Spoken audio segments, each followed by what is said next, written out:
므낫세가 왕위에 오를 때 나이가 12세라 예루살렘에서 55년 동안 다스리며 여호와 보시기에 악을 행하여 여호와께서 이스라엘 자손 앞에서 쫓아내신 이방 사람들의 가증한 일을 본받아 그의 아버지 히스기야가 헐어버린 산당을 다시 세우며 바알들을 위하여 제단을 쌓으며 아세라 목상을 만들며 하늘의 모든 일월 성신을 경배하여 섬기며. 므낫세가 12세의 왕위에 올라서 55년 동안 다스리는데 하나님 앞에 정말 악한 행위를 너무 많이 합니다.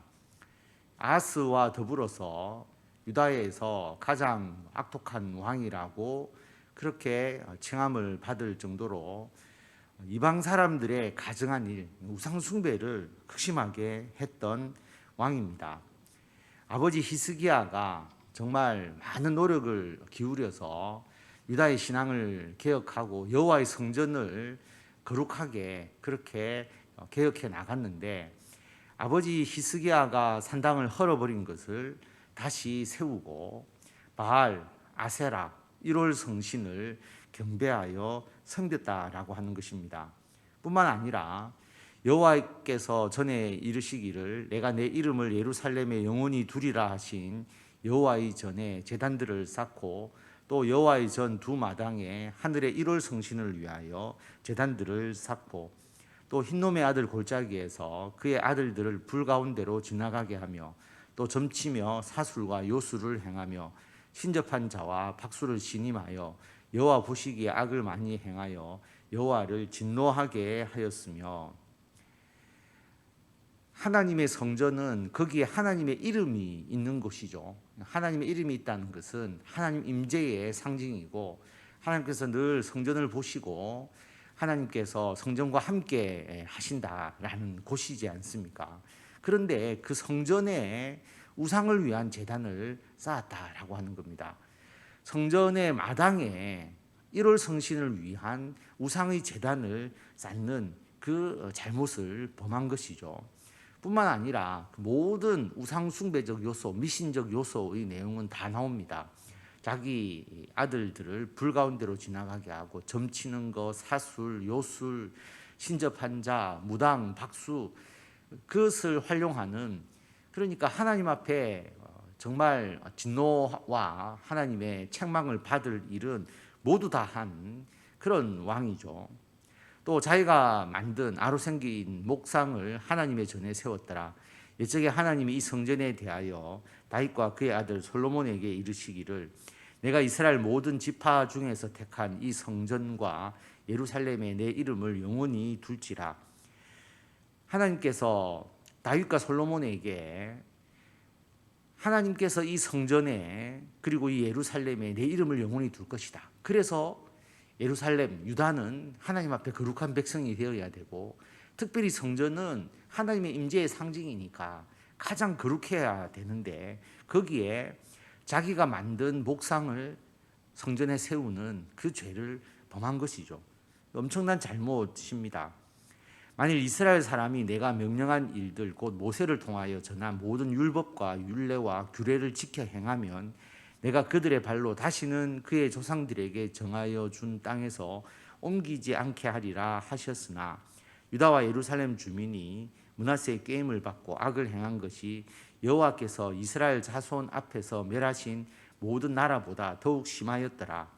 하나님께서 하나님의 명령을 지키면 유다 땅에서 쫓겨나지 않도록 해주겠다라고 약속을 하셨다는 거죠. 반대로 말하면 하나님의 말씀을 지키지 않으면 하나님께서 택하신 그 유다 땅에서 너희들이 살 수 없다. 그렇게 말씀하시는 의미죠. 그런데 유다와 예루살렘 주민이 므낫세 때문에 악을 행하여서 하나님께서 멸하신 나라들, 이방 나라들, 북이스라엘의 우상 숭배보다 이때는 더 우상 숭배가 극심했다라고 하는 겁니다.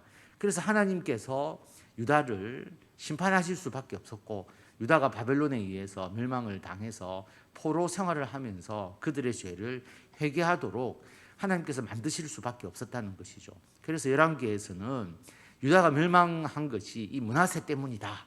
그렇게 기록할 정도로 므낫세의 죄가 컸다라고 하는 것을 알 수가 있습니다.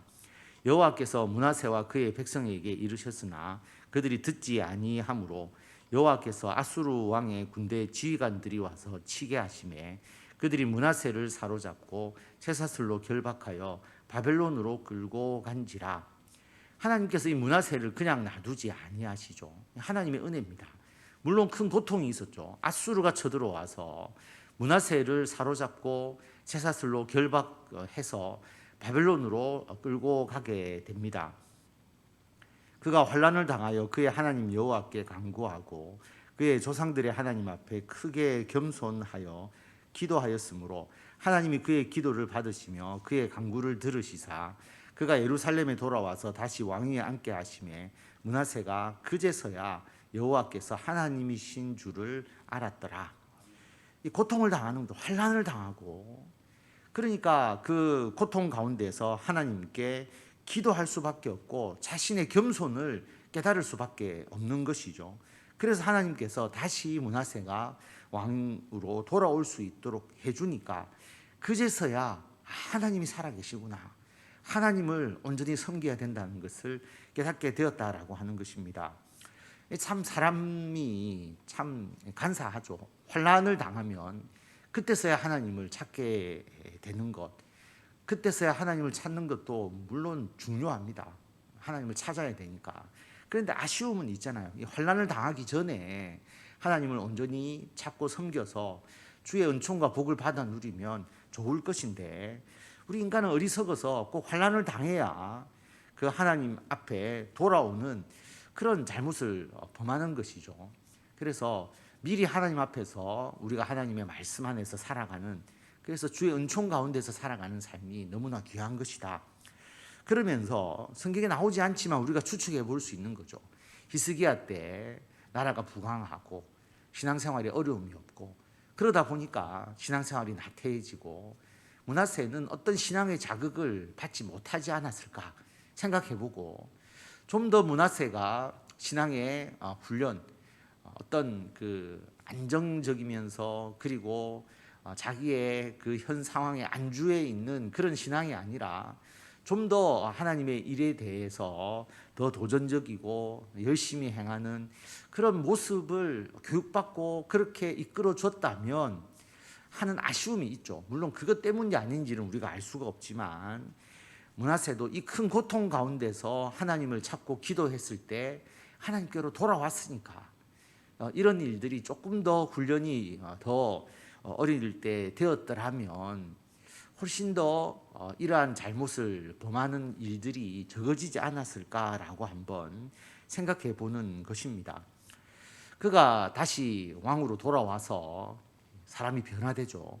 그 후에 다윗 성박 기혼 서쪽 골짜기 안에 외성을 쌓되 어문 어기까지 이르러 오벨을 둘러 매우 높이 쌓고 또 유다 모든 견고한 성읍에 군대의 지휘관을 두며 이방신들과 여호와의 전에 우상을 제거하며 여호와의 전에 건축한 산에와 예루살렘에 쌓은 모든 제단들을 다 성 밖에 던지고 나라를 부강하게 만드는 것과 동시에 다시 자기가 잘못했던 그 우상 숭배의 모든 내용들을 제거하는 일들을 합니다.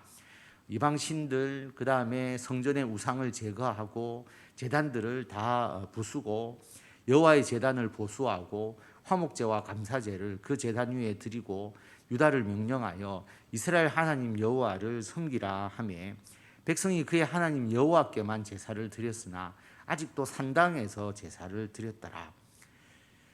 하나님의 제단을 보수하고 거기서 다시 이제 올바른 예배를 드리기 시작하면서 하나님 여호와를 섬기라라고 그렇게 말합니다. 그런데 백성이 하나님께 제사를 드리지만 산당에서 제사를 드렸다라고 말합니다. 여러분, 우리가 죄 짓고 회개하면 되지라고 생각하잖아요. 그런데 그렇지 않습니다. 죄를 지었을 때에 그때의 그 상황, 그리고 그때의 그 영향력은 쉽게 사라지지 않는다라고 하는 겁니다. 므낫세가 우상숭배를 조장하고 자기가 회개하고 난 이후에 이스라엘 백성들에게 하나님만 섬기라고 말하지만 이미 우상에게 물들어 있는 그들이 하나님께로 돌아오는 게 쉽지 않다라고 하는 것이죠. 그래서 그 잘못을 새로 해소하고 올바른 방향으로 바꾸는 일들이 그렇게 간단하지 않는 것입니다. 그래서 백성들이 하나님께 제사를 드리지만 산당에서 드렸다. 어떤 의미냐 하면 우리가 절이 있는데 그 절을 이제 더 이상 거기서 불공을 드리지 못하게 하고 만약에 기독교로 다 바꾸었는데, 그런데 그 절에서 하나님을 섬긴다라고 말하면서 거기서 이제 불공을 드리고 있는 것이죠. 그 말은 뭐냐 하면 하나님을 섬긴다 하지만 그 의식과 그 마음의 내용이 우상 숭배적 요소들이 굉장히 많을 수밖에 없는 것이죠. 그래서 교회에서 하나님을 섬기는 것과 거기서 이미 불교가 없다라고 생각하지만 절에 가서 거기서 하나님을 섬기는 것과는 차이가 있을 수밖에 없는 것이죠. 과거의 영향이 그대로 남아있기 때문입니다. 그래서 이들이 아직도 산당에서 제사를 드렸다라고 하는 것은 신앙이 온전히 하나님께로 돌아온 것이 아니다라는 것을 알 수가 있죠. 므낫세의 남은 사적과 그가 하나님께 한 기도와 선견자가 이스라엘 하나님 여호와의 이름으로 권한 말씀은 모두 이스라엘 왕들의 행장에 기록되었고, 또 그의 기도와 그의 기도를 들으신 것과 그의 모든 죄와 허물과 겸손하기 전에 산당을 세운 것과 아세라 목상과 우상을 세운 곳들이 다 호세의 사기에 기록되니라. 이 므낫세의 모든 행적은 이스라엘 왕들의 행장, 말과 사건들이 기록된 곳에 다 기록이 되고, 그리고 호세의 사기에 기록되었다. 호세라는 이름은 여기에만 나오기 때문에 우리가 알 수 없지만 역사의 기록에 다 모든 내용들이 기록되었다라고 하는 것입니다. 므낫세가 그의 열조와 함께 누움에 그의 궁에 장사되고 그의 아들 아몬이 대신하여 왕이 되니라.